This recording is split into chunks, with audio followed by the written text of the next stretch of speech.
You are, I think, starting to see moves by these organizations, Apple being the most important of them all. And I think it's a strong signal that how Donald Trump is approaching tariffs, which is not as a permanent imposition of tariffs on a long scale basis, but as part of what I see as a relatively short term attempt to basically cause shock around the world and to try and engender a sense of bilateral agreements to be put into place over the course of this coming year, so that you can move into 2026 with an agreement in place to say, look, we've made these promises, we are recalibrating the global economic scenario, and to move into the midterm elections on that basis. Just to come back I can see your disagreement, Matt.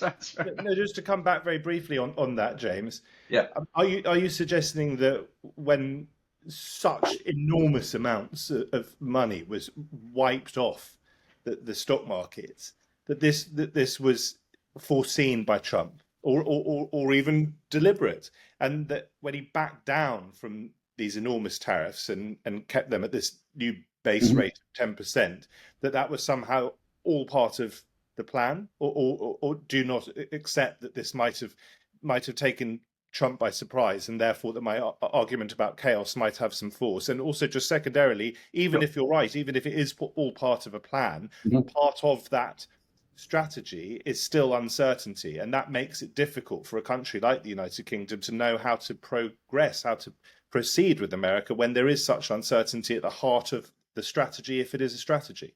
Yeah, but I don't think there's a contradiction in that. Donald Trump has repeatedly said the United States has to introduce unpredictability into its negotiating tactics. And over the years, his argument has long been that what American diplomats have been doing from the very beginning is saying, this is our agreement, this is what we want out of this negotiation, now let's begin negotiations. And his whole shtick is, right, you don't go in there and basically tell people what you want out of this. You deliberately introduce unpredictability. If you want a 5% agreement, you don't say we want 5%, you say we want 25% agreement. And these are some of the figures which have been banded around. And it is deliberately introducing unpredictability into the negotiation process. And I'm the first to admit, my wife's in finance at a very senior level, and I know firsthand that the worst thing for the markets is unpredictability.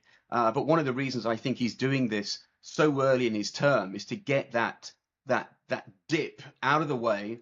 We've seen markets already rebound in many ways with regards to this, so that when there is an initial short-term loss, which has certainly been engaged in, Matt, I don't disagree with that, but you're going to get time for that to rebound into the second half of the year, whilst you're starting to renegotiate these bilaterals. And that's very much part of the policy, I think. So he won't be concerned about the downgrading of American growth and the downgrading of global growth by the IMF?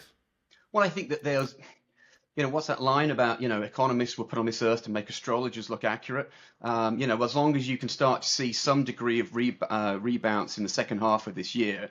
I was in London a few weeks ago and someone was asking me for a prediction, and I'm happy to make it here. I think that the markets will be back to where they were before these tariffs were introduced by the autumn. The most important thing for Trump is to get this agreed, a series of bilaterals agreed, so we can move into 2026, which of course is a midterm election year of great significance, so that he can start talking about, look, I've made these promises and I'm delivering upon them. I appreciate it is a high risk strategy, Matt, but the unpredictability that you rightly highlight is part of the plan. And again, if I encourage yourself and everybody who's interested in Donald Trump to just go back and listen, because Donald Trump does actually put out there exactly what he's going to do, and he made this in a series of statements, not just during his first term, but during his campaign as well. Joe, if I may just, can I just say one final point on it, because I think this is fascinating. I'm sorry, I'm not trying to take over your job, but it's just because James challenged me, and I think it's really interesting. The back and forth, I hope anyway. Trump said he may now say it was tongue-in-cheek.